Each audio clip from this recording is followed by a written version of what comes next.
Dr. Tor, thank you very much for being here, sir. And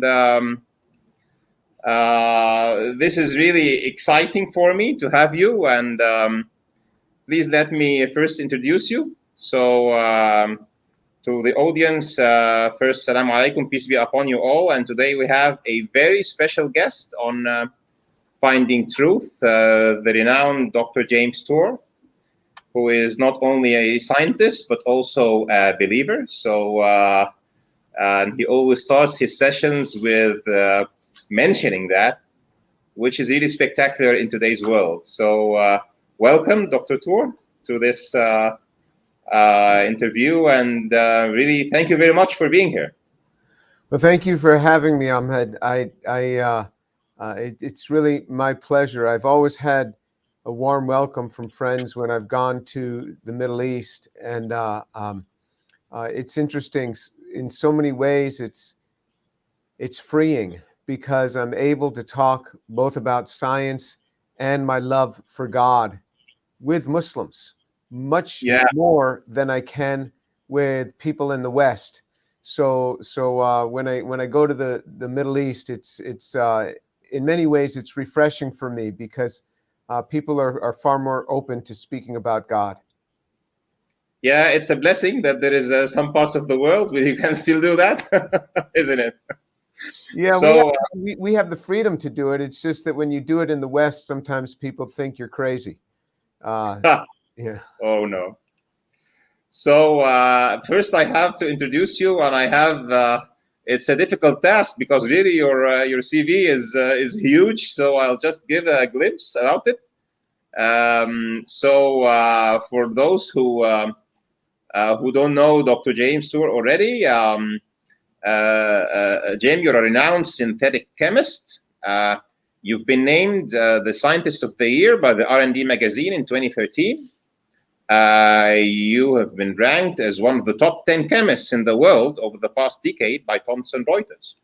And I was personally fascinated when you went public with your scientific criticism to origins of life research and the media ramp up of the real status quo of what we know about origins of life. For those who don't know, Dr. Tور has recently given a full course about abiogenesis on his channel. And his channel is Dr. James Tور. That is Dr. James Tور, YouTube/C/Dr. James Tور. For those who are interested to look at the course, I have actually watched every minute of it, sometimes more than once. And it's like 13 episodes, and I guess there's one of them has 2 parts or something. And Dr. Tور is TT and WF Chao, professor of chemistry, professor of computer science also, which makes him very close to my heart because I studied electronics engineering and communications and computer science and control. He's also a professor of material sciences and nanoengineering, so quite a mix in Rice University, in the Smalley-Curl Institute, and the NanoCarbon Center. And of course, his work with graphene is cutting edge. Something about his career. So Dr. Tور is primarily focused on carbon materials, chemistry, and nanotechnology. He has over 700 research publications. And since my family is in the research field, I know what 700 research publications means. So way to go, Dr. Tور, of that. And 140 patent families. The last number I had was 130, and he updated me. It's 140 now. So it's very clear he's really doing more every day. And his H index is 156, which is a big deal. And his citations, which is the number of times other researchers refer to his work, to his literature, is over 110,000. And this is a very big number. In terms of awards, he became a fellow of the Royal Society of Chemistry in 2020, was awarded the Royal Society of Chemistry's Centenary Prize for innovations in materials chemistry with applications in medicine and nanotechnology. So Dr. Tور is helping us in both our health and creating those small nanobots that maybe someday would unclog an artery or something. And he was inducted into the National Academy of Inventors in 2015, named among the 50 most influential scientists in the world today by the bestschools.org in 2014, named Scientist of the Year by the R&D Magazine in 2013, won the ACS Nano Lectureship Award from the American Chemical Society in 2012.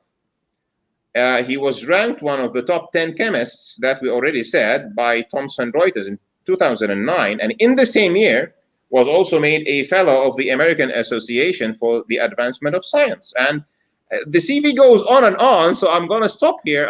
Maybe I'm going to refer to his work on nanocars later when we start asking him about molecular machines. But Dr. Toor, being wary of not finishing all our 90 minutes into your CV, this is one great CV. So congratulations, sir.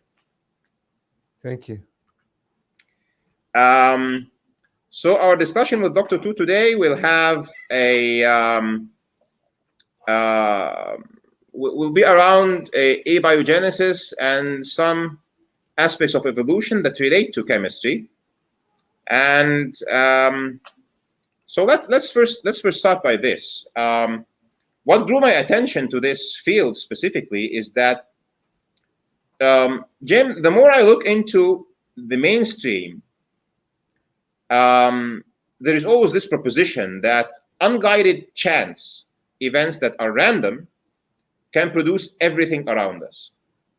And this, spans from how the cosmos was originated, random fluctuations and stuff, how genetic material came into being, primordial cells, how those cells then evolved into creatures, how we have humans, how we have conscious beings and awareness and intelligence. Everything, when there is no explanation, it's chance. As a scientist who really goes into the lab and invents things and puts plenty of definite thought and work into that, is this a rational scientific position, according to your experience as a scientist and even an inventor? No, it doesn't make any sense to me, really. I can't fathom this. We put so much work and so much detailed thought into trying to carry out even the simplest of chemical reactions, the new reactions that we do, to think that something like just even a living cell could have come about by a random process is just crazy hard. This is just silliness. And people will project this out and say, well, it got to a certain stage and evolution took over. And just by saying that, there's this this homage that they think has to be paid. Oh, evolution took over, and then we can take care of all of this. No, we can't just throw this at the doorstep of evolution and say evolution took care of this. And so this is an irrational approach. And I even see this in graduate students. You ask them, well, how did that happen? And they say evolutionarily. Well, because they've said evolutionarily, the audience now has to sit in quietness. Oh, okay, so evolution did it. Now we understand. No, I don't understand any of that, nor does anybody else. But because they use that word, we're supposed to somehow bow down and just accept it. And as soon as you ask for details, okay, take me through the process of how evolution would do that. Let's take it one step at a time. And then they get angry. Everything starts to wither around the edges, and you see that nobody really understands this. So just because we throw out that term that has become a sacrosanct term that you should not ever oppose it is a real problem, because it does an injustice also to our students to think that you can just throw out that word and now nobody can touch you. So we try to explain things, and this is not some holy word that's untouchable. And actually, two things that you just said caught my attention.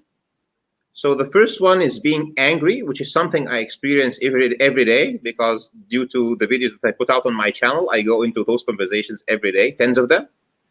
And the second thing is, do you see this in other fields of science? That this one word that is a banner would be given as an explanation for such multitude of things, and we have to accept it. So number one, what is your explanation for the anger? And do we see this in any other fields of science? Other real empirical fields of science? Well, I mean, scientists are like anybody else, but I don't know that there are fields of science where you see such anger as you do in this saying this word evolution and trying to not embrace it. We're seeing more of that around issues that are scientific and pseudoscientific, and things can move more toward the political, and then it gets like that very rapidly. But I think that's often normal human behavior, that if you don't have an answer, that you can react back with anger in a way to quench the argument and to stop it. And I think that's normal behavior, and scientists are just normal. I mean, we have our own fears. We want to allay our fears. We care about our reputation. We care about things that we've said and our work, and we don't like when people start publishing papers that contradict our work. I mean, it keeps us up at night. I mean, we're just like everybody else. So this is normal human behavior, I suppose. So the takeaway from that is that scientists are not gods, are they? No, they're not gods. And when we don't have answers, we often get angry. And you see this sort of thing also in religious arguments. When people stop having answers, they'll start getting angry, and they'll start shouting and pounding their fist on the table, as if that somehow has given them now authority to not have to answer certain questions. So when you don't have answers to questions, you have a tendency to react back with anger. If you know it very easily, you just answer it. Yeah, that's what a reasonable person will do. So let's go to our second one. It's our opening question about life. And to me and to many others, life is an enigma to material science. I've never seen a clear explanation of what is life other than its material features. But whenever you go in a discussion, somebody will say it's just chemistry. So you're the chemist, and a renowned one. What is your reaction when people say life is chemistry? This is bumping up against philosophy, and it's a hard question. So, for example, you could take a wonderful person, say Mother Teresa, who spent her life in India serving the poor, who had they take this oath of chastity, of poverty, and of service to the poor for the rest of their life. I mean, that's an amazing oath, that you're going to remain chastity, you're going to remain unmarried, you're going to remain in poverty, you're never going to seek money, and you're going to devote your life to serving the poor. So here is this great woman who did that. Now you could take a woman like that and you could give her 1 milligram. 1 milligram is like the size of a grain of salt. And you could give her 1 milligram of material, and that could affect her brain enough to make her into a mass killer, a mass murderer. So there's certainly something chemical going on there. So there's chemistry that happens that affects our brains, that affects our actions. On the other side of it, there's things that are very hard to chemically understand. It doesn't mean that because we don't understand it today, we will never understand it. It just means that today we don't understand it. So for example, my granddaughter is visiting. I haven't seen her in almost 2 years, my two granddaughters. I mean, the younger one, she just stays by my side. She will sleep next to me. She wants me to hold her hand when she goes to sleep. I mean, she's right there. My love for her is so great. How do I explain that with science? How do I explain that with chemistry? I would sacrifice my life 100 times for her if I could. How do I explain it? How do I explain that when I'm working on all of these things and all of this great research and all of these great ideas, that 60% of my CPU is thinking about that girl? You know, why is that? What is it that makes me want to be with her and embrace her? These things are hard to understand. There is no doubt that within life, chemistry is exploited for the purposes of life. But is there something that goes beyond that? And certainly the materialist says, no, it's just the chemistry that goes on here. And there are other things, even within science, which gives hints that it extrapolates beyond the materialistic world. And I'm sorry for moving this conversation, but you see this, for example, in NDE, near-death experiences, where their heart has stopped, where they're and they are functionally dead for minutes, 5 minutes or something.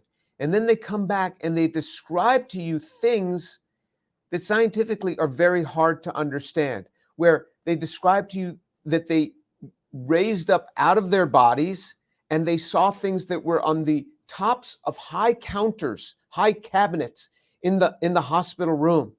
And then they saw things on the roof of the building that they could never know were there. And then they go and they see these actual very features on the roof of the building.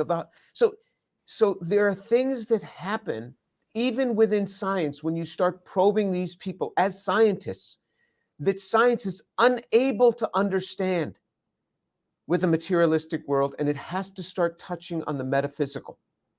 So even within science, we bump up against the metaphysical when it comes to talking about issues of life. So that's about as deep as I can go, Ahmed. So is it fair that it is to say that it is unfair to life to just reduce it to chemistry with such a blunt statement? It's certainly unfair in the respect that there's so much of the chemistry, even of the chemistry of life, that we don't understand, that we have no way today of explaining. Again, we might be able to explain this in 100 years or 200 years or 500 years from now. Just like if you asked a man in the 1700s, why is it that when the parents are tall, the child is tall? When the parents are short, the child is short.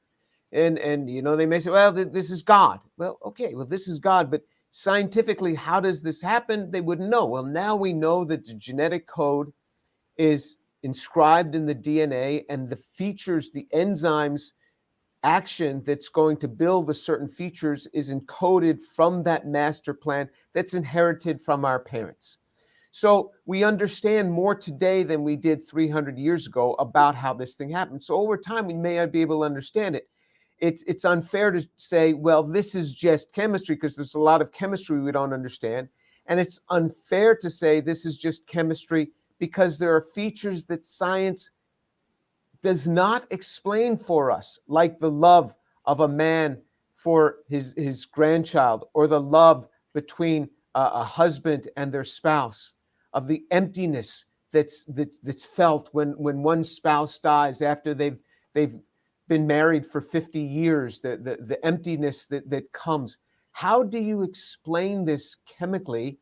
Maybe there is a chemical explanation, but it's not fair to just say, well, that's just chemistry, any more than it's fair to say in this day and age, well, that's just, that's just inherited. Well, give me more details, or any more than it's fair to say, well, that's just evolution. Evolution does that. That's not fair. Tell me more. Give me more specificity. Great. So it takes us to our next question, because while you're a chemist, in your final episode of your Origins of Life course, you posted what seemed to be a challenge. I think you called it a challenge, and it was about creating a living cell from scratch.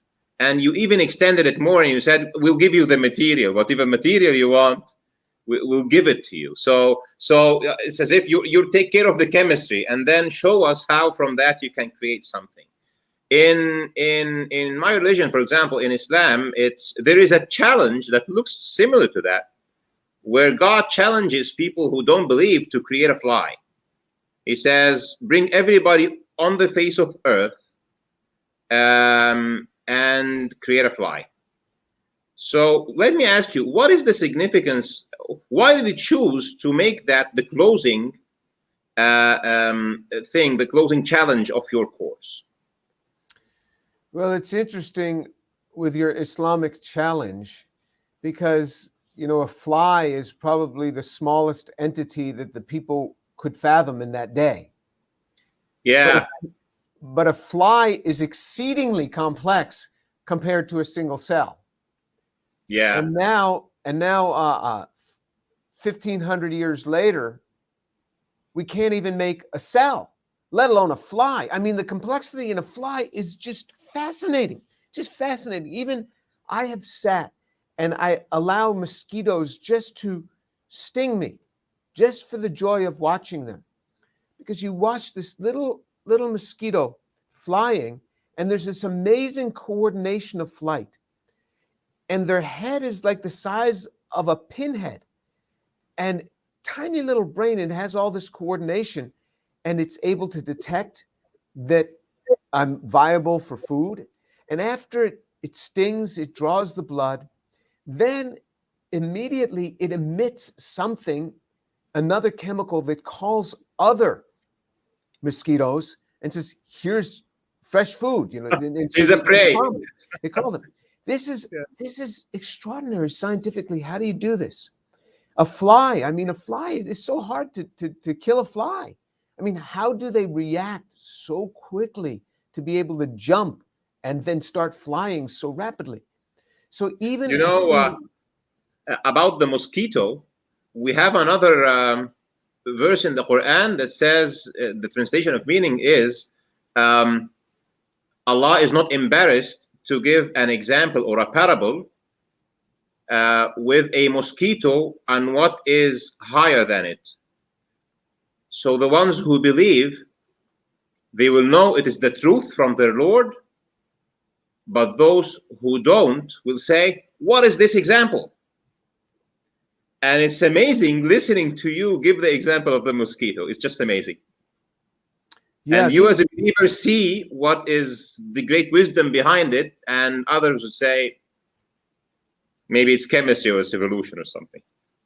Yeah, it's so hard to fathom these things. So just creating a single cell. So the challenge was, okay, you have to first make the building blocks of the building blocks. You have to first make the sugars. You have to first make the amino acids and the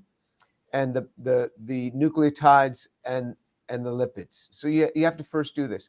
And then I say, well, I know that's too hard because we don't know how to do this in a chiral fashion, and we don't know how to. But okay, I'll give that to you. Now you have to take them and polymerize them. Well, polymerizing them is very hard to do that. Polymerizing sugars is very hard, and it's not easy to do this. And so I say, okay, well, you can't make the sugars, and then how do you polymerize RNA and prevent the 2,5 linkage and only get the 3,5 linkage? Very hard to do that. How do you do that? Even if it's DNA, so it's deoxyribose, you still have to do the activation step in order to get these things polymerized. Without activation, it's very hard to get these sorts of structures, so they have to be activated. The chemistry is exceedingly involved. So I say, yeah, okay, I understand. It's hard to make the polymers. So I'll give you the polymers. Now you have to make the cell. So I'll give you the polymeric structures. Well, you have to have the polymers in the right order because the information is encoded in the sequence of the DNA and the RNA. You say, okay, we don't know how that happens. So I'll give you the sequence. You name the sequence, I'll give it to you just like you want.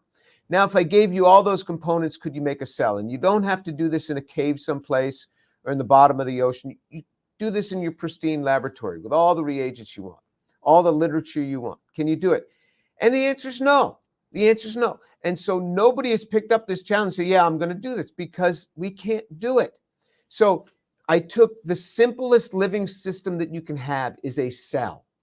And that is the simplest construct we have. In fact, that's how we define life. It has to be made of cells. That's not my definition. That's long been the biologist's definition.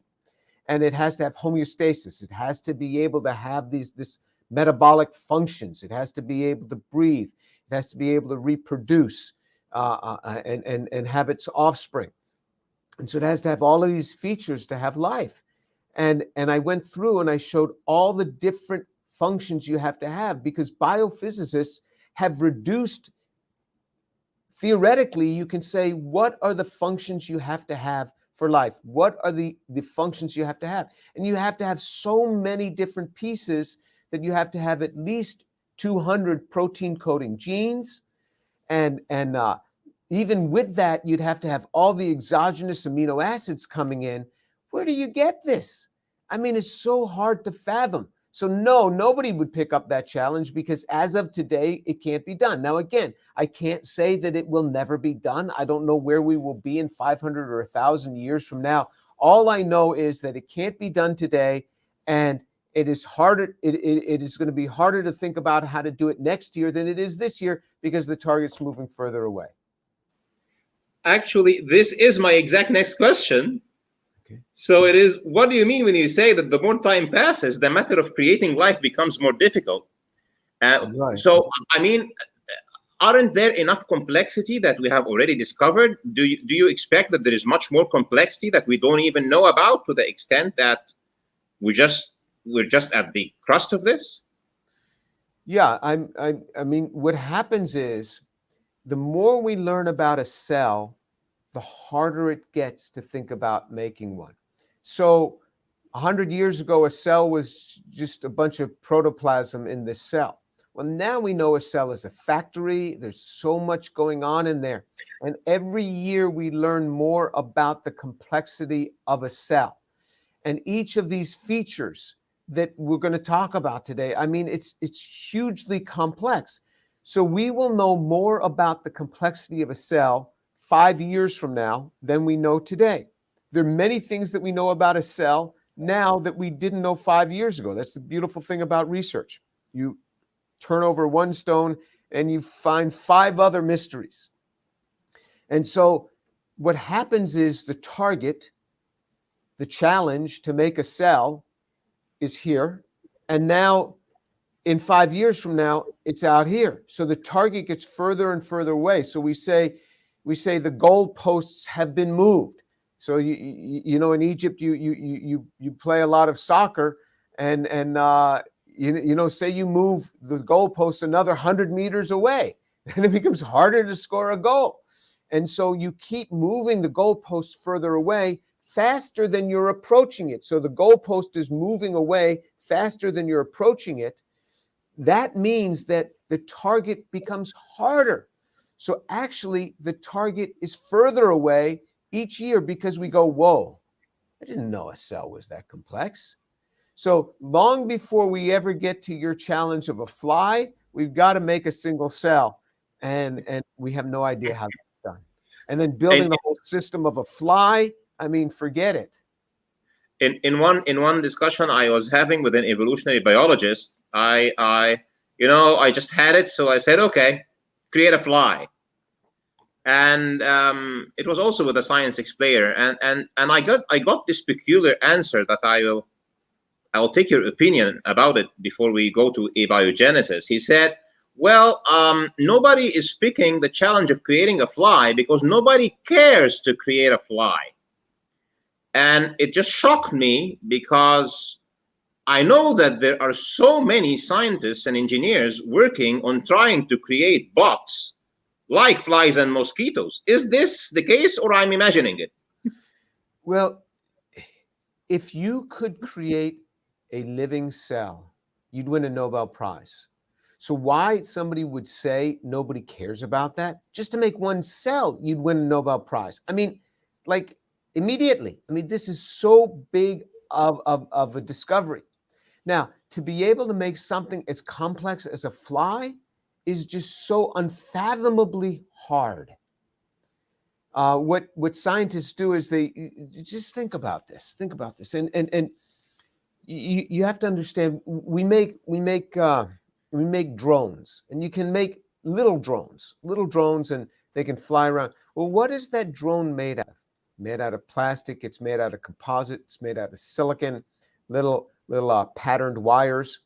Why don't you build that drone out of molecules? Why don't you build it out of peptides and nucleotides? Why don't you do that? Because we have ubiquitous all around us. We have the model of flies. And so we should copy that, because that's what people do. They see something and it's easiest just to copy what you have. So build it out of the very things that the fly is made out of. Nobody does that. Nobody does that because it's so unfathomably hard. What's been put before us in nature is the hard way to do it. God's put before us the hard way. We take the easy way by using all these composites and things, which in itself is not easy. I'm talking about hundreds of years of development to develop all the materials to be able to do this, and the techniques to do this, and the clean rooms and the silicon processing to make these little drones. Well, why don't we make it like a fly? Because those have far more maneuverability. Those run on far less energy. And those are able to acquire their energy on the fly, we could say, as they're doing things. And, that's a good one.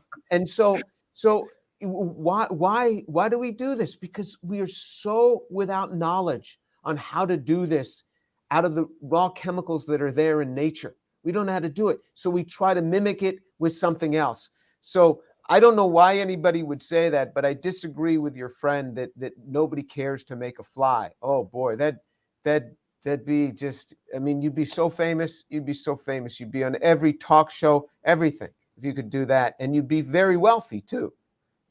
I couldn't agree less. So what I think it's again about, these strange responses that one would get out of discussions with specific people who hang out to grab so much to the matter of evolution. So let's go into abiogenesis. How about that? So and abiogenesis, for the audience, is the creation of life from non-life. Is this a fair description? Yes. Yeah. So my first question to you is like this. So science explainers, and those are the people who would go and give shows to people to tell them science in a simple way. They pretend that science has got life's origin figured out. And I guess your course was motivated by one specific science explainer who claimed that this is not a big deal, and talked about agendas and stuff. So my question to you is that what one will find upon reviewing the real scientific literature? So if one grabs the papers and opens them, will he find that the paper starts by saying this is a done deal and this is how it's happened? So is this what's there in the books, or it's an artifact of science explainers? Well, certainly it's there in textbooks. But it's not there in the hardcore literature, and even the hardcore literature makes lots of unwarranted claims where they'll say they're just at the threshold. It's just a matter of evolution. It's just a matter of 1 million years of time from this point. But those are fallacious claims. Those are fallacious because you look for the details. It's not there. It's not there in the paper. And what happens is the uninitiated, the non-scientist reads those papers and they will pull that quote out and say, see, it says here in a peer-reviewed paper. Well, this is my argument. Even the peer-reviewed papers are full of trash. They're full of nonsensical comments. And so what happens is the people who write these papers, they never say these sort of things to me, because I know it's so easy for me to challenge them on that. They will say these sorts of things to the press, and the press will take this and run with it, or they will allow these sorts of things to go unchallenged into textbooks, such that so many people are misled. And you saw on that series, I talked about surveys that were done, which 80% of the people had college degrees of one type or another, between an associate's 2-year degree to PhD, and something like 70% of them, of the people, thought that scientists had made simple bacteria in a laboratory. Something like 60% of them thought that scientists had created simple life, like a frog. A frog is not simple life, but it's more complex than a fly. Right, but where did they get this? They got this from textbooks that say this sort of nonsense. So yes, this is pretend. This is not true, and so the world is highly deceived on this, unfortunately. Actually, I had this one very, very long conversation, a written one, like 90 posts or something, with one very famous science explainer, and he actually went on his show later, and he put it in the open. And what he said, he told me this: I told you that textbooks, and he pointed to a specific university textbook, and it says that novelty comes from random mutation, so you cannot say no, because then you are talking against, a university textbook. So he said, if you're not agreeing with the textbook, then he's talking to me, then you have no credibility. So I tell him, so does anything that goes in a textbook has to be true? Is this the new definition of truth? And it's miserable, because when people who are not in, you're an authority, I can say, in your field, but when people who see that this does not make sense from another field like information theory or something, and talking to normal people, they would say, but it's in the textbook, and it really makes it hard. And so it's really miserable. So let me ask you this now. Even origins, now this is the bad one. So science explainers, maybe they are there for, making nice episodes or something, or a show. But even the origin scientists on the media act as if the matter is almost a done deal and that gaps are small. And I have it in mind, one of those guys who calls himself a professor. I went to his channel and I said, why are you saying this? And he just went ballistic and angry and started throwing things at me. So why is this a characteristic to the field of origins and evolution, in your opinion? I think we talked about that when we talked about anger. But I don't know. Is this... Scientists what should be the normal attitude of a scientist when something is not clear through science, in your opinion? I've seen you say we don't know so many times. Why don't they do it?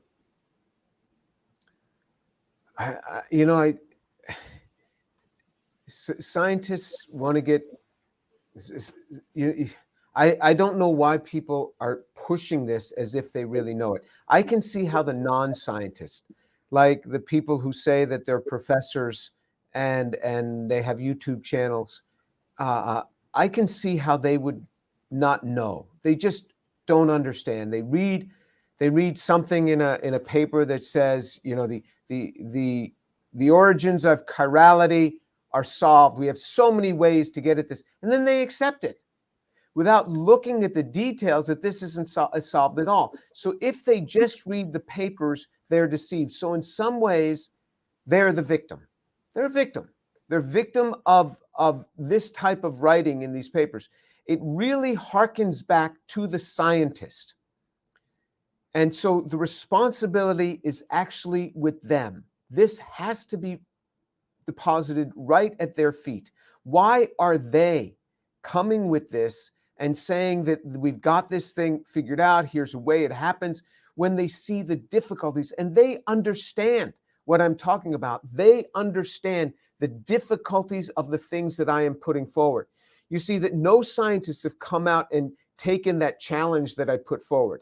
You see that scientists are not coming out and dealing with the unprotected sites. I mean, these things are hard problems. Why they're not coming out and saying this? Well, if you're in the field of the origin of life, you have to continue to have funding for your research, and you have to continue to support that. So you're not going to say we don't know what's happening. You've got to say each year we're closer to this thing, each year we're closer to this. But now I'm able to get them. And this is what I'm going to start to do, because they have said this and they've given time frames for when this thing will be solved. But because so many of their talks have now been recorded on the internet, I can start holding them to account. Time frame. They have given time frames. They've given time frames for solving. And what kind of time frame did they give? This is new to me. Maybe I missed it. Yeah, like a couple of years, 2 years. 2 years. Yeah, we will have this. Wow. So that was 10 years ago. So now I'm able to go back and start calling this thing out there. And you see how this game is played.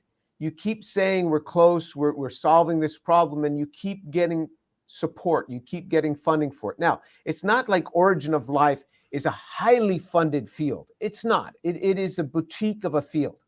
But they have a very influential voice in textbooks, in the way science is taught. It goes way beyond what the impact they should have for the science that they generate. It's really a small number of scientists working on this. So, it's nowhere near the funding that is given, for example, for making electronic devices or something. No, it's nothing to that scale. But even what they have a huge impact, though. And they have a huge impact, and you can see their impact based on the surveys that I had cited in there, that people are thoroughly confused on this thing. So really, all of this harkens back to them. And so they have to be held accountable for what they're saying. And that's going to start now being my target. I'm going to hold them accountable. I have their words. I have it recorded.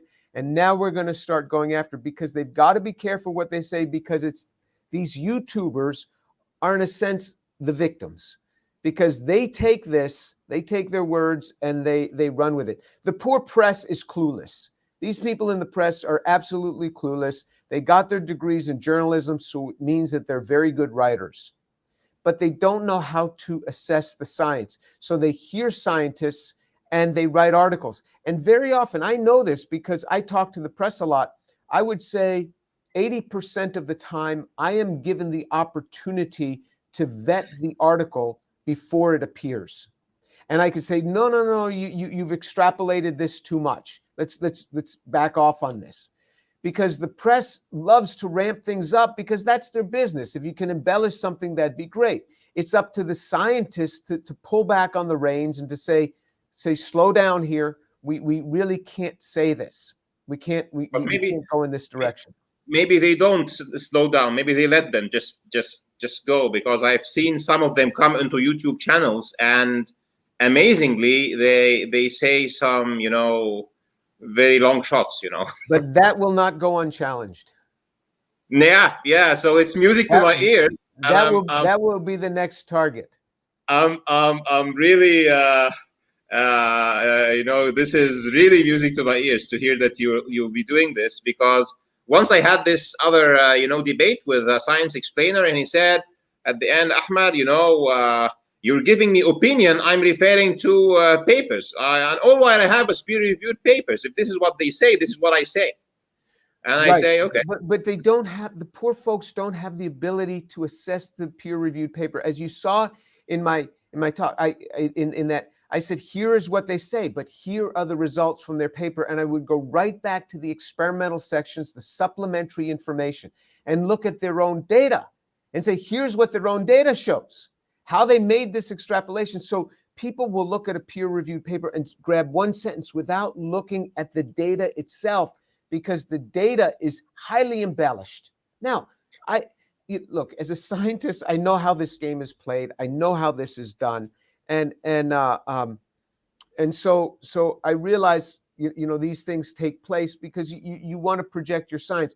But now it's gotten way out of hand to where the poor man or woman on the street is thoroughly confused. thinking that scientists, oh, they've made cellular life. Even scientists have made simple things like frogs in a laboratory. They're so wrong on this that we got to pull back. So it's great that you'll be calling them out now for this. Just for the audience, we'll be having a small recess, 5 minutes from now, and then we'll be having the second part. But let's try to touch on the RNA World Hypothesis, which is this, claim that, since DNA is so complex, maybe things started as RNA, and then kaboom, you have coding for things, and you have primordial cells and this stuff. So let me ask you this question as a start. Now, I've been doing my work about looking into this RNA World Hypothesis and LUCA and mutations and stuff, and I have been struck by the immense error rate when it comes to RNA replication versus DNA. So my question to you is it possible that there would be life based on RNA? I mean, a cell that does not have DNA at all, not a virus, a living cell that has RNA as its genetic material, given the huge RNA error rate compared to DNA. And I've, for example, went into literature and I saw that even after replication, a living cell, due to ultraviolet and other environmental conditions, will have its DNA damaged, and then it gets repaired by repair mechanisms. But there isn't the same thing for RNA. So there is no, up to what I have read, there is no RNA-based living cell today.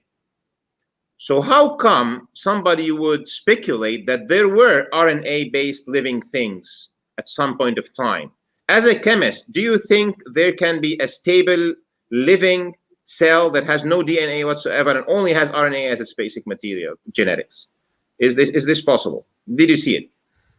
I don't see it. Many people have suggested it. Other people, including many scientists, materialistic scientists, are saying that can't be. The problem with RNA, well, first of all, RNA is more complex than DNA is, in that each one of the bases is hooked up to a sugar that has one more stereogenic center than that in DNA. So it's actually more complex than is DNA.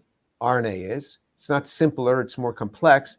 But the problem with RNA is its shelf life is very short. I'm talking on the order of minutes. So if, for example, you look, minutes. Versus how much in DNA? Versus how much for, just so we feel the comparison. DNA can be under the right conditions, can be thousands of years. Okay, so minutes versus thousands of years. Yeah. I mean, and RNA.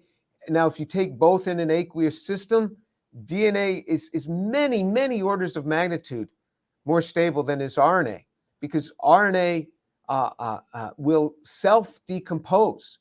So just by itself, the 2' hydroxyl comes around and hits the leaving group on the 3' hydroxyl and breaks the chain. Number two is the fact that you have both the 2' and the 3' can assemble. And when you hook together via the 2', it's not innocuous. It makes what's called siRNA, small interfering RNA, which slows down, which binds up to other RNAs and stops the replication process. So it's really deleterious. But this is why, for example, these vaccines, you have Moderna and Pfizer. One of them, Pfizer, was originally stored at minus 80 degrees centigrade, but now they've packaged it in a liposome or in a lipid layer to try to protect it, but still it has to be stored at 0 degrees and used very rapidly. This stuff has to be used very rapidly because the shelf life is very short. And that's only because it's packaged and there are things in there that and you have to keep it totally free of other ions. How do you do that in an environment? Our environment is full of sodium, full of magnesium. You have magnesium around. Magnesium is a big problem with these things. And so these things are unstable. So RNA is unstable. But plus, you don't have the information. Just hooking a bunch of nucleotides together and claiming that that's RNA. No, that's not RNA. That's like taking computer code and just vomiting it out there, just randomly, putting do loops here and there. I mean, it doesn't do you any good. There has to be some code behind it. So this gets into your area. Yeah, I need to stop you here because this is my next question. So it says, I just remember this quote of yours, and it's like that you make molecules for a living. So my question to you, since you make molecules for a living, and this must need so much information about what molecule and what function, how might RNA-based precursors could have acquired the needed information? And as a chemist who builds nano machines, do you see maybe there is some experiment in chemistry that is encouraging people that you would put some RNA in a test tube and, fast forward the reaction and wait until it produces a nanocar or something? Do you use trial and error to create these things like genetic algorithms, or this is, complete science fiction? Yeah, so our RNA has a very short shelf life. So even when it's made, it's decomposing much more rapidly than the thing is made. So that's one problem. But the other problem is the ordering, the sequence of these. That's the informational code. Nobody knows where that came from. Could you have information from randomness? The answer is yes. It's called Shannon information. But Shannon information does not give you the specified information that you need to construct a cell. Shannon information grabs these pieces of randomness, but informaticians have clearly said that this Shannon-like information, which comes from information science when you're dealing with radio signals, that random type of grabbing this embedded information in randomness is not sufficient. You have to have what's called specified information in order to build cellular structure. So we don't know where the information came from. And you say, well, one randomly formed and happened to have the information. Okay, but what happens in 5 minutes when several of those pieces have been broken up? Now what? So that information is gone. And the chances of reassembling that become really, really small. So we're talking about the chances of assembling a viable RNA, something like 1 over 10 to the 40th. I mean, the numbers are so vanishingly small. So say one forms, its shelf life is very short, its half-life is very short, and then if it had the informational code, within minutes that informational code is going to be lost, never to ever form again. That's it. That's it. Even in the lifetime of the universe, a scientific lifetime of the universe, when you have 1 over 10 to the 40th, it's just too short. It's just too short. And so the problem there is information. And then even if you were to take RNA, so you have one strand of RNA, what's that going to do? Can that strand of RNA make for you then the peptide that you need to do the enzymatic assembly? You can't have RNA start building peptides by itself. It has to have exogenous other enzymes assisting it to do that. And you have to have all these other peptides available to it with the right stereochemistry. It can't be achiral. It all has to be chiral.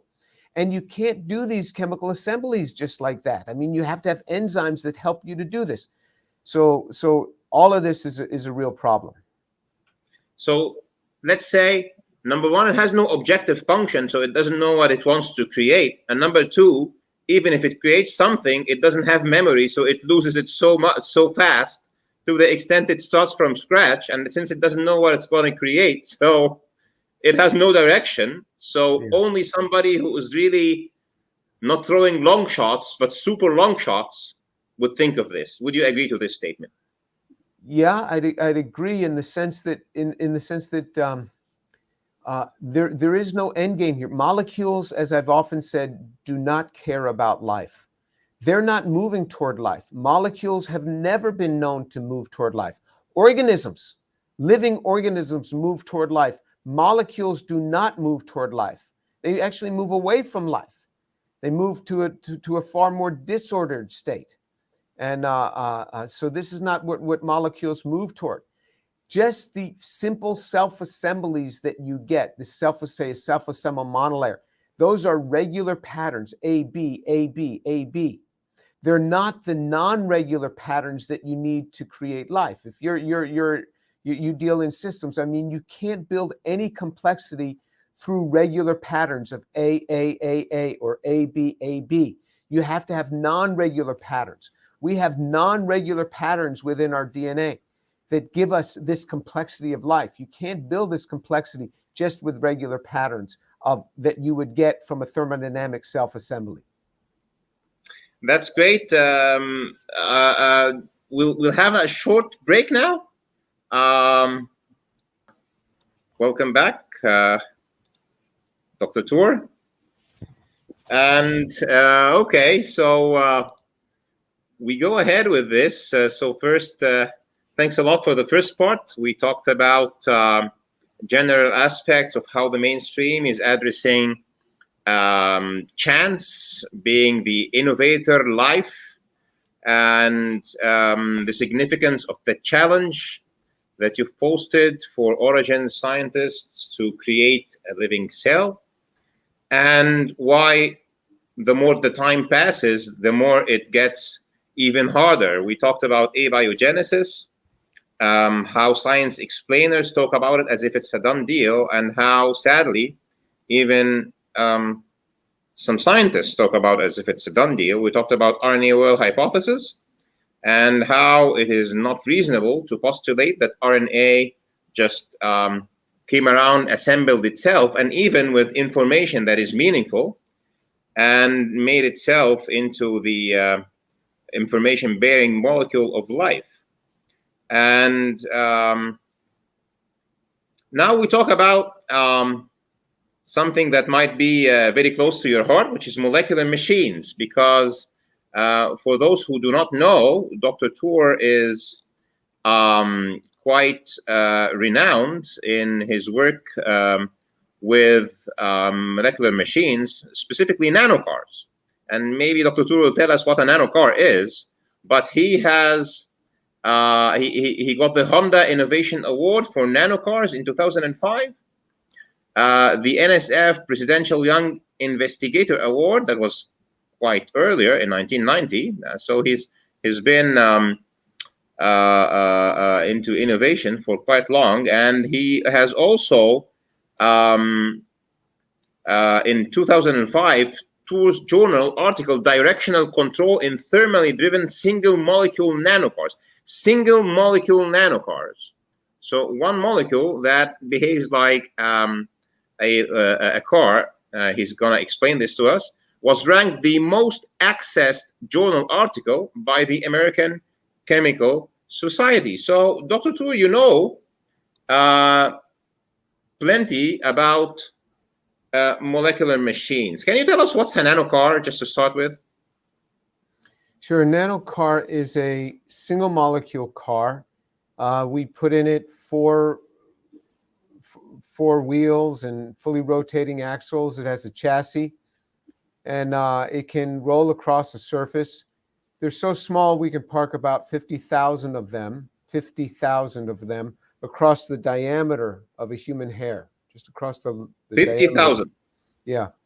So you can only see this with extremely powerful microscopes, scanning tunneling microscopes. Do they carry cargo, or they just move? No, they can carry cargo. We have cargo carrying ones. We've made nano trains where we hook these together and make trains. Wow. We've made 6-wheel versions, 2-wheel versions, 3-wheel versions, so many different models we've made.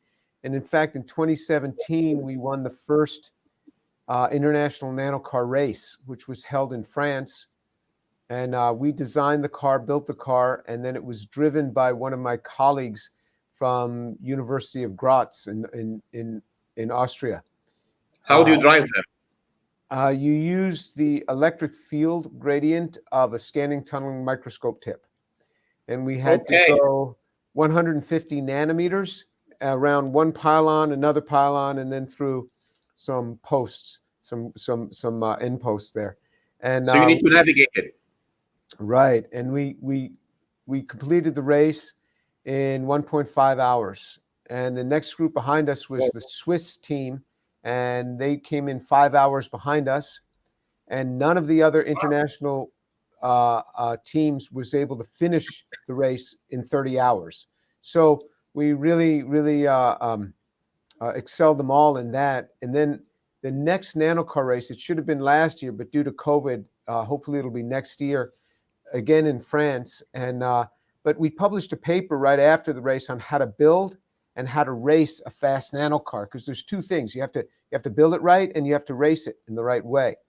And so we elevated the whole world. You know, scientists don't hide what we do. We elevate the world through that publication. So now the competition is going to be much harder because they've seen how we do it.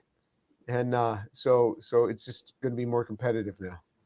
And since you've now explained it, it's even more fascinating. So I'm saying that nano cars are fascinating, but I have been, fascinated by those things that God has created into us that are called motor proteins. Things like kinesins and dyneins. And for the audience, those are, those, funny robots that, like have legs and move inside our cells, and they move cargo around. So Dr. Tور, you said you needed hours to go through a racetrack of 150 nanometers. And how does that compare to the performance of a kinesin or a dynein? And I would really urge the audience, after seeing this, to go and look on the internet about what a kinesin and dynein do, and walking over those microtubules. So how does the performance of the best nanocar that you have created compare to the performance of those cars that are there in our cells? So the kinesin, those biological ones don't really look like cars. They're much bigger than what we are. We're just a single molecule. Those kinesins are macromolecules. They're very large structures in comparison. I would say maybe more than 10,000 times larger. So we're talking at least 4 orders of magnitude larger, maybe even 5 orders of magnitude larger in length and in molecular weight as well. So they're much smaller. Our nanocars, we've built many versions that have motors on them. They're called Faringa motors. We put them in, and these motors can spin. You shine a light on them, and the motors will spin at 3 million rotations per second, and they'll move the cars much faster than we were able to move it in the races. In the races, we couldn't use a motorized car. We had to use the electric field gradient of a tip to draw it. They wouldn't let us use our motorized cars. Our motorized cars are much faster than these other cars. So with motorized cars, we could probably complete a race like that, maybe even in a matter of minutes. How do they compare? I mean, there is no comparison. Kinesin is so much more complex. Kinesin carries huge cargoes with it. Kinesin doesn't need an external individual acting on it. What it does is it moves across a microtubule, and it moves across this microtubule by sensing the electric field gradients that are going through that microtubule, and it progresses it and carries it along to bring its cargo where it needs to bring it. Those are nature's nanomachines. They're bigger than our nanomachines, but they are so much more complex, so much more functional. They do much more work than what we are able to do, far more sophisticated. And I just stand in awe of God. He does amazing things. So, Dr. Tور, when I just saw those videos, and the kinesin it just looks like a person. So it has those legs, and it's like having its arms like this, and it's just grabbing on something, a vesicle or something, and it's like moving like this, and it's walking on those microtubules. And the walking, when I just looked into the papers that describe the chemical reactions that causes it to walk, and ATP, ADP cycles, etc., and how it grabs with a microtubule, and that it has adapters. So depending on the kind of the cargo, you'll have the right kinesin, as if you have the truck that carries cement and the truck that carries glass, and it's the same truck and the same motor, but it has a different container to grab to the right cargo. And then I look into these papers that say evolution of kinesins, and what are you talking about, guys? So the question I have to you is it rational to propose that motors like this and their microtubules And it happens that ATP is around and they use it to walk, and the cargo and the adapters. Can all of this come by chance with any stretch of imagination? Well, you know, I think the suggestion is not that it comes by chance, but that it comes by evolution. And Yeah. so then you have to ask the question, give me some details on that. What do you mean by evolution? How would something like this come about? How would, tell me, and they'll say, well, one small change at a time. So how many changes would it take? How many changes would it take in DNA to make a series of enzymes to build a structure that can do that? And what's the probability of being able to build a structure? How does it know to build a structure like that? There's so many mysteries. And again, to use this term evolution, just throw it out there and to feel that that now stops all argument. It doesn't stop anything. It only just begs the question. Give me more detail. Nobody knows. Nobody knows. These things are so utterly complex. And what we're talking about, Ahmad, is just a single portion of the functionality of a cell that has thousands upon thousands upon thousands of portions of functionality. And how does this one portion, how does this work? Nobody knows. Yeah, the reason I use the word chance is that, yeah, they would say evolution and small changes, but then they say that the changes are essentially random mutation, and random is, you know, a chance event. So from your work in motors and cars, you know, do you put a car there and you wait for some chance to happen so that you have a better car, or maybe a car becomes a train? No. Is this possible at all? That doesn't happen. Not in our lab. That doesn't happen. And it's just hard to fathom. And people will take working cells today and show their processes and somehow extrapolate this to the origin of life, and somehow extrapolate this to the functioning, the new function. So you can have, you can see, evolution is a slippery term. It's a slippery term because some people look at it in the context of making human beings. Other people look at it in the context of very small changes within a cell. There are very small changes within a cell. And if you want to call that evolution, fine. But then you have to define things for us. So what these kinesin walkers are, these are amazing new systems.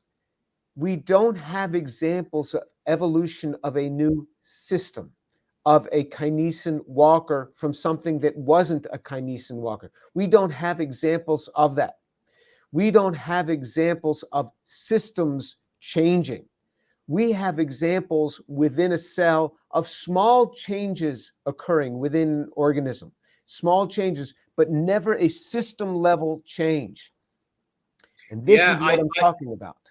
I noticed when I placed those kinesins back that they are in eukaryotes, which is like cells like animals and plants, but they're not there in prokaryotes, so they're not in bacteria, for example. And then I need somebody to explain to me how can the whole complete system just come out of nowhere into the first, you know, least or the last eukaryotic common ancestor or something, which is an imaginary hypothetical creature. And there is no answer. They would just say it evolved, or it, you know, co-evolved with something. And some people would just take this as an answer. And I had a complete debate with an evolutionary biologist, and I had this as my initial thesis. And he said, I'll bring you papers about the evolution of kinesins. And it's all the same story. The paper says nothing, says it's evolution. Puts a phylogenetic tree and says it's evolution. So yeah, at the point it's not small changes. Right. I always ask people to show me the chemistry. I can understand the chemistry. Show me the chemistry and how this happens. No black box that this goes from this to this. Show me the chemistry on how that would occur.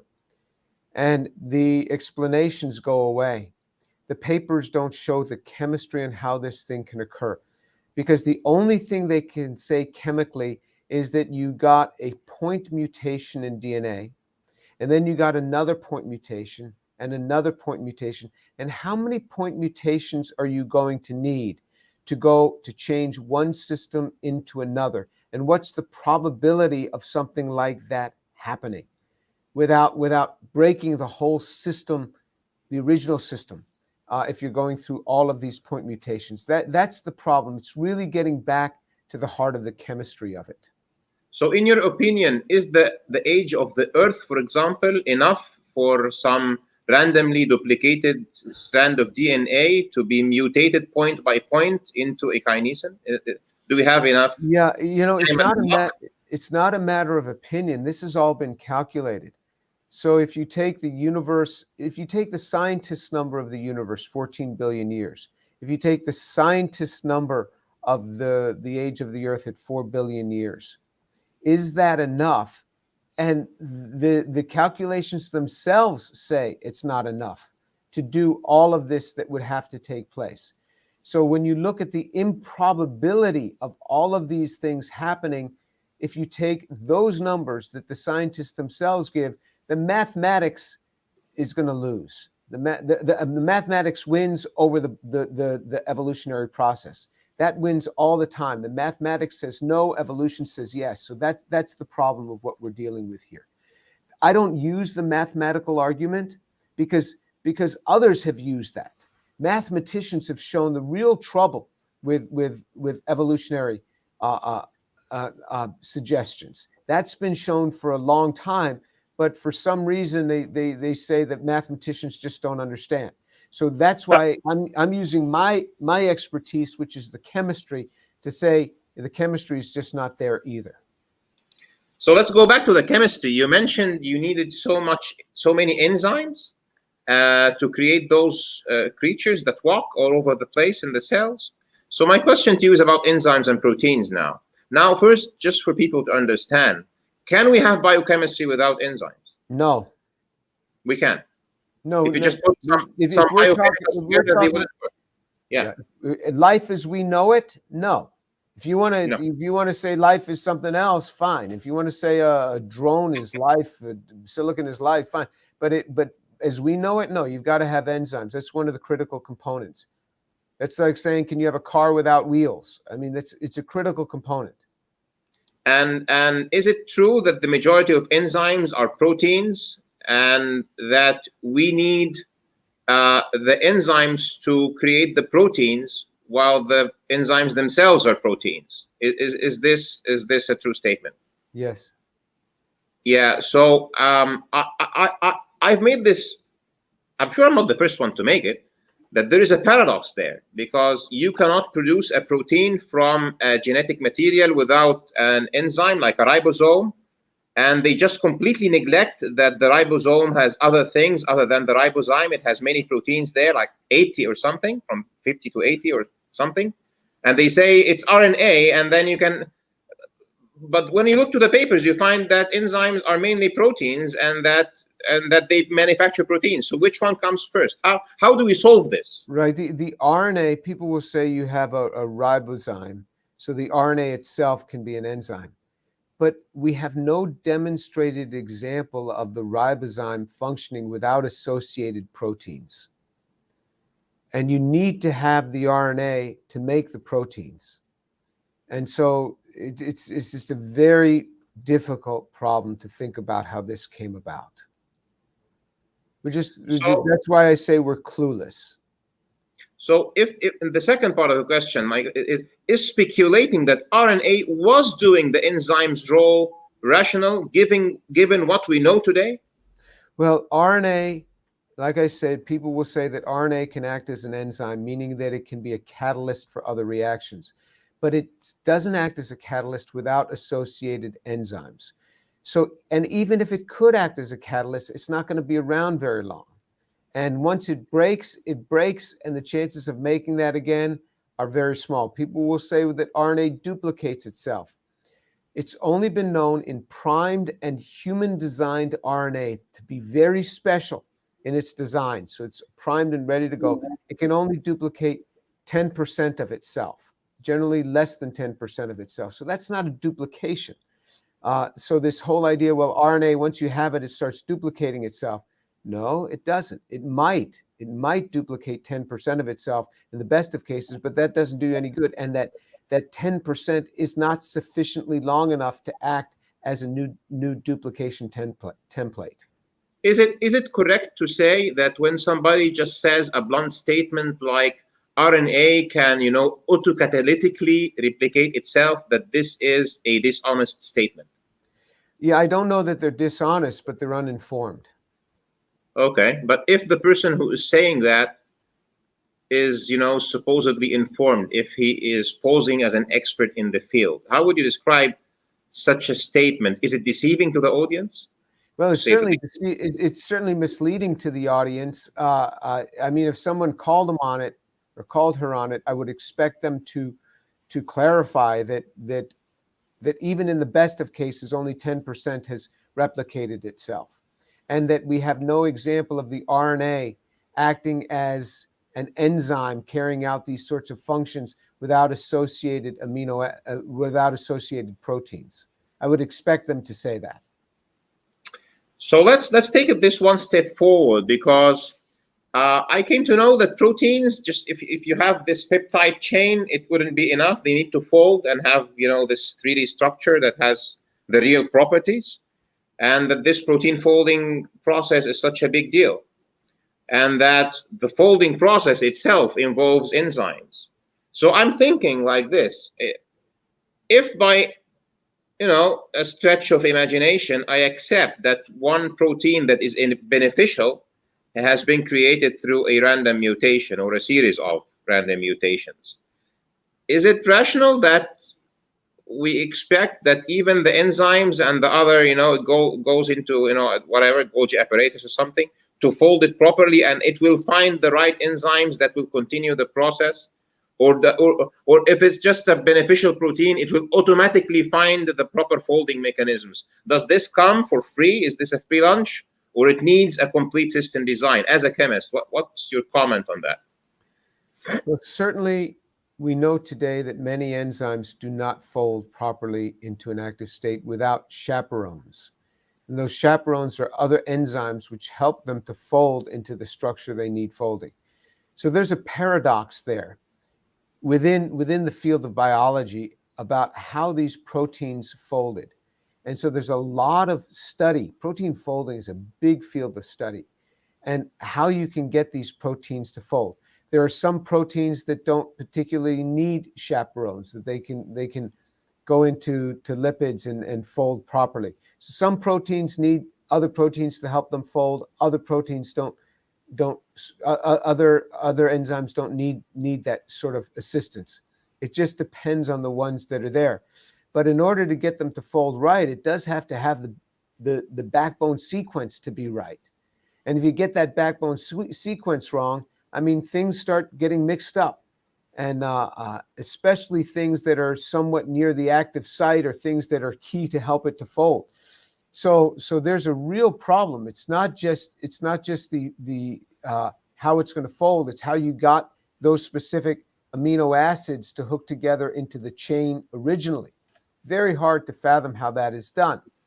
Very hard to think about how that's done without enzymes being able to hook those together. Because without enzymes, you have active side chains on many of the amino acids, and those would participate in the enzymatic coupling in ways that are deleterious to the whole structural backbone. Real problem. And we don't have answers to that. Maybe someday we will, but we just don't have it right now. So when people talk about, all what you need is a series of point mutations, and you have all of those new protein innovations, is it correct to say that this is not a complete representation of reality, completely ignoring other things that you talked about, like those chaperones, like the folding problem, like needing a complete system really to make this thing work? Yes, you need a complete system. So it has a point mutation, and it's going to start making enzymes from that point mutation. Then you have another point mutation, and another, and another, and another. And then you have to translate that to RNA using enzymes to translate that. So DNA translates to RNA using enzymes. And then that RNA has to translate to the amino acid sequence using enzymes. And then how it's going to get the assistance to have those enzymes fold is unknown in many cases. And so, yeah, I mean, it is a system. Anything you change over here affects what happens over here. And so many times you have to think of concerted lines of evolution. Things cannot happen in isolation. You would have to have several lines of concerted evolution happening all at the same point in time, at the same time, for something to build. And we know that even within evolutionary scenarios, those are slow events that are occurring, but now you have to have many of these coming in all at exactly the same time. It's very hard to fathom. You have to have a lot of faith to be an evolutionist, a lot of faith. I'm not sure I have that much faith. I think they offer the antithesis of that. They say you just need to believe in science. No faith involved. It's right. faith. It's faith at every step. It's faith at every step. Yeah. Oh, except that there's nothing to have faith about, because there's nothing.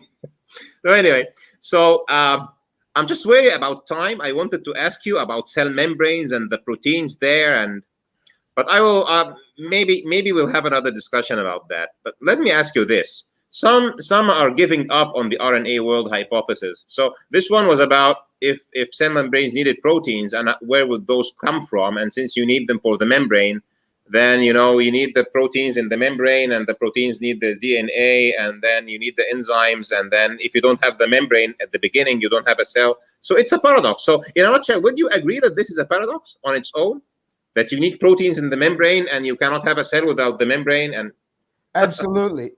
So these things of protocells where they just have a lipid bilayer, which you make by applying shear forces to a lamella.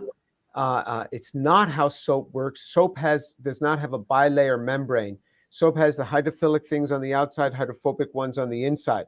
The lipid bilayers have hydrophilic, water-loving things both on the inside and the outside. So you have a lipid bilayer. Some people get confused between what a cell has in a lipid bilayer and what soap does to have a monolayer where you have polar on one side, non-polar on the other. But in any case, to have this, it can't just be that you can't just be the lipid bilayer. You have to allow certain things in and certain things out. So you have to have proton gradients. You have to allow certain things in, certain protons out, and this is all controlled by proteins that are opening and closing and controlling all of this. These are highly complex structures, and the other thing is you need enzymes to make the lipid bilayer, because lipid bilayers cannot be symmetrical. They have to be non-symmetric, meaning the outside has to be different than the inside. If you just take lamella and put them under shear, you get some symmetry between the outside and the inside. That would not be suitable for a cell. You have to have asymmetry across this. And the asymmetry right now we know is induced biologically by enzymes called flipase enzymes that flip certain things to the outside and certain ones to the inside. It just gets more complex as you go, doesn't it? Yeah. So where are you going to get your lipid bilayer if you don't have the enzymes to do the flipping for you? It's a real problem. And people will say, well, they were much simpler in the beginning and those things just evolved. No, that cannot have been, because you would not have been able to have the proton gradient to have your simple cell. So you cannot keep throwing this right at the feet of evolution and say evolution took care of this, or evolution becomes your God. You throw it at the feet of evolution, evolution took care of it. Well, how is that any different than just making evolution then your God? This is actually the next question. So I just pursuing this RNA World Hypothesis, and it seems that some people are, letting go of it, and they say it wasn't RNA alone, but peptides and RNA just evolved side by side, and it's a love story. And they have those drawings. It's not mainstream yet, of course, but does this solve it? No, because because hydrolysis of peptides means the breaking up of peptides is faster than the formation of peptides when you don't have enzymes putting them together. And chemists will say, oh, we do it all the time without enzymes. Yes, because you activated the end of one and you had the other thing protected, and you set it up to do that, and you protected the side chain. How do you do that when you don't have a chemist acting upon it? Nobody knows. Nobody knows. So if you don't have a chemist and you don't have an enzyme, you're hopeless. Is this what you're saying? Yeah. I mean, it's really hard to do this. And so the hydrolysis rate is going to be faster than the formation rate. And chemists that say, oh, well, these things can happen, we'll dissect their chemistry. This is going to happen. We'll dissect the actual chemistry that they did, and we'll take a look at it. And the nice thing about a real chemist is that when you point something out to them, they'll concede. They'll concede. I mean, because you just can't argue against what's there. And so even the real chemists that are picking on me, it's for very tangential things. They haven't gotten to the heart of anything that I said in that video. Because if they listen to that video, they're going to go, wow, he was right. He was right, over and over again. And those that have contested it will expose it. So, Dr. Toor, your series was about origin of life. Let's talk about what is life. And you, I have, it's not for me to give you the credit, but I have to give you the credit that you are the first one who let me hear about interconnectomes. All right. And I've been reading about this thing for 20 years, and the first time I heard about the criticality of the matter of interconnectomes was from you. So what is an interconnectome, and why is there silence about it in the world of microbiology, to the extent that I don't think it's my ignorance. I think it's very rarely talked about. Yeah, why is there silence about it? Well, it's not that there was silence in the sense that these are newly discovered things. This is what I'm telling you, the goalposts move further and further away. We're just learning about, and this interconnectedness is, I think the term is interactomes. And so these, bad. Yeah, that's all right. And so these interactomes, this is the non-covalent interaction that occurs between molecules. So you can have molecules hooked together. So they're hooked together by a bond. That's a covalent interaction. Or you can just have them associated with one another because of non-covalent bonds. And you might think of it analogous to, it's not this, but it's analogous to magnetic forces. So magnetic forces that it may not be as strong as hooking things together physically, but there's reasonable strength. That sort of force between them, it's this interactome force, and it's what's called all the forces put together are what's called the van der Waals forces. All of these forces put together, and it turns out this alignment between them is critical for life. And so you have extraordinarily high numbers of possible arrangements when you're talking about interactomes. So the one I gave, the one that's used in the article, which I talked about in my video, is that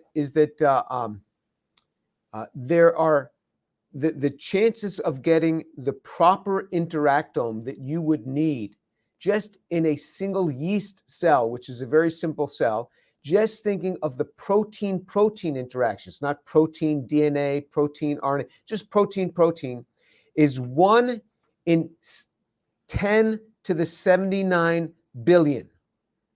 This number is so big that it's crazy to even think about it. 1 in 10 to the 79 billion. So the numbers the first time I heard you say that, I thought you made a mistake. Right. Let's just be sure. It's 10, and there in the power there is a 1 having 79 billion zeros in front of this, and this is in the power. Yeah, 10, and then it's 79 0 0 0 0 0 0 0 0 0. Yeah. 79 billion. Yes, 10 the power. In the power, right. Okay. Not that we have 79 billion interactomes. No, it's Right. 10 to the power 79 billion. Billion possible This combinations. is an unimaginable number, essentially. Nobody can imagine it. It's unimaginable number. And this is not my number. And that's why I showed in the video, I showed the actual, here's the quote from the paper. It shows it, 10 to the 79 billion. And so you have these types of numbers. And so now you have a new paradox that's not just a protein folding paradox and the protein coding paradox, where those are, in the 1 in 10 to the 40th or 1 in 10 to the 50th. This is a much bigger number. So what happens, what the cell does, life is remarkable. So what a cell does is it takes this informational arrangement, and the cell, when it divides, it clamps down and it takes half of it here, and now you get 2 new cells. So it keeps passing the information along. Can I ask you, how do we know that the interactomes have informational content? So how do we verify the hypothesis? Right. So it has informational content, because if you lose it, the cell cannot function.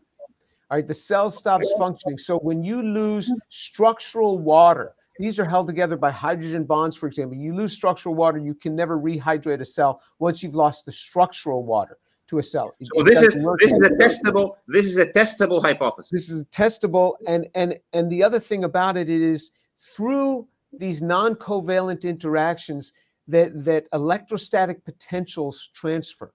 Electrostatic potentials are these electron gradients that pass information through cells. Information is transferred through electron gradients.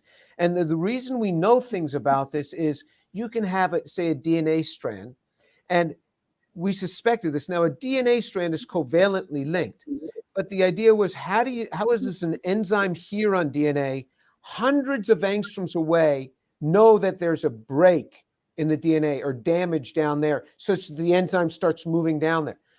So it gives us clues that there are electron gradients that are going through the orbital cloud system. You can show, and we've published in this area, we've published papers in this area to show that non-covalent interactions have a very long coherence length of information transfer, electrostatic information transfer that goes through the orbital construct, such that you affect one orbital, it affects the next, and this travels at the speed of light. This is much faster than ionic gradients. This is at the speed of light, and near the speed of light, these electron gradients, these transfer gradients. And all of this is information content. And so this is giving us clues that within a cell, there is this way of transferring information that's just remarkable. This is the complexity of a cell. So when I'm watching a video about damage to a DNA strand, and then this enzyme comes and just lands in the right place and starts fixing it, it's not because it has randomly gone there, or it is continuously, policing the whole DNA or the whole chromatid or chromatin or whatever, or the whole chromosome. It is because it received a signal. It receives a signal. So it could be way, way far away and just start moving right across that DNA to fix that break. If it had to randomly find mistakes on DNA, we'd have a whole lot more cancer than we have. We'd have a whole lot more problems. It is getting electronic information that is signaling it to do this. This is extraordinary. And what happens is, I've seen people even make videos and say, well, Tour grabs these esoteric concepts like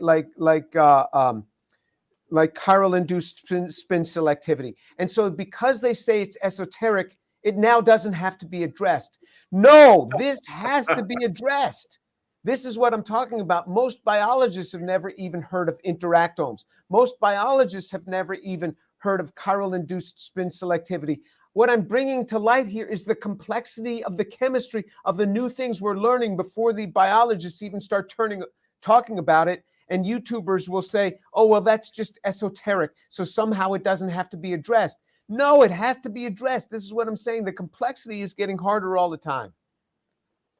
Yeah, and I have always wondered, when I'm watching those, rendered graphics of, an RNA strand getting out of the nucleus, and miraculously it finds, the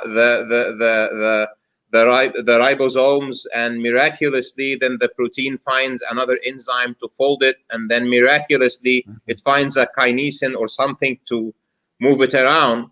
What you're saying that there are this is a system that is signaling itself all the time to find itself and act, and that water has a critical role there, and the arrangement of all those van der Waals interactions is not random. This is a system that is looking for a chance to be properly arranged in 10 to the power 79 billion possible ones, and not all of them will make it work. Very few of them will make it work. Yes, yes. This is the complexity of a cell. That's why I said your fly is just, you can't even think about that. I mean, it's over. The argument's over if you say a fly. All right, so it just brings us to the water, because you talked about the water. So interactomes related to the matter of life being dependent on water, and I think in all religions, water has this, elevated status. And what you're teaching us now is that water is just not those, passive H2O molecules. They are a communication system. They are an information store. They are memory. They are much more than what we thought. Yeah, it's glue for the interactomes. I mean, these hydration pathways are essential. If you just take the water molecule and you just change the dipole moment of water, if it were just 0.001% different, the dipole, no life exists. I mean, this is the whole argument of fine tuning. Everything has to match up for this. Just has to match up for this. I mean, water's amazing, and it has to have everything has to be right for this to work. I think I'm going to have to move on here, and we're going to have to wrap this thing up. Let's go into closing, and this was super exciting, Jim, really, and I wonder if you'd like to continue this some other time, but let me jump to I have some few closing questions. I'll just wrap them into one. I had one about God and about how it feels to be a believer in science. And let me ask you this one. Can you tell us about one thing in your work where you saw God's hands so obvious? You thought, this can never be there if there's no God. Yeah, I remember we were building what we had called a synthetic brain. And it was to take a disordered array of molecules and nanoparticles in a box, in a micron-sized 2D square, and program it to do something useful. So to take disorder and give voltage pulses from the outside to make order. This was the constituents. What were the constituents? It was molecules that could undergo switching states and held together by nanoparticles. And we were able to make very, very simple little things like an AND gate, like an OR gate, like a NOR gate. So those are like biological transistors, let's say, more or less. Something like that. But then at the same time, my son, who was about 4 or 5 years old at the time, came running toward me. And I looked at the complexity of what he was saying and what he was doing and how he's running and moving. And here I am putting everything I have into a molecular system to try to build some sort of computing device. And here is a functioning child. And I said, God, you are extraordinary. How did you do this? How did you make him like this? This is just utterly amazing. And this is the beauty of being a scientist. You get to look at the things that are ubiquitous around us, and you say, this is utterly amazing. How? And I just had to give glory to God. I had to give glory to God. I love God so much. He means everything to me. I love serving him. I love honoring him. I just enjoy doing my work and knowing him. And when I look at biology, and then I look at the simple things that I do, I just give glory to God. He said, Lord, you are extraordinary. Blessed be the name of the Lord. Blessed be the Lord Most High. I think that was too marvelous to say anything after it. It's just consistent with what we say, that real scientists are the ones who glorify God. So, Dr. Toor, I don't know. I'm endlessly thankful to you for this amazing talk, and for sure, I'd love if you can spend some more time here. We had some questions from the audience, but most of the comments are actually commending what you were saying and agreeing to it. So thank you so much for being here. Thank you. It's a blessing to find somebody who is as excellent as you in your field, and as loving and touching in your feelings towards the Creator. And there is one God for everybody, and I thank you for seeing this, and for really thank you so much for having all the integrity and the courage and the honesty to call this out, and be the one. Everybody's looking at you and up at you now, because stand strong there, Dr. Toor, and thank you very much for being here with me today. Thank you. Thank you so much. So everyone, thank you for watching this, and God bless Dr. Toor and your pursuit of truth and pursuit of science and service to humanity, so through the great things that you're doing. Thank you. And see you again soon. Bye-bye. Hopefully. Bye-bye.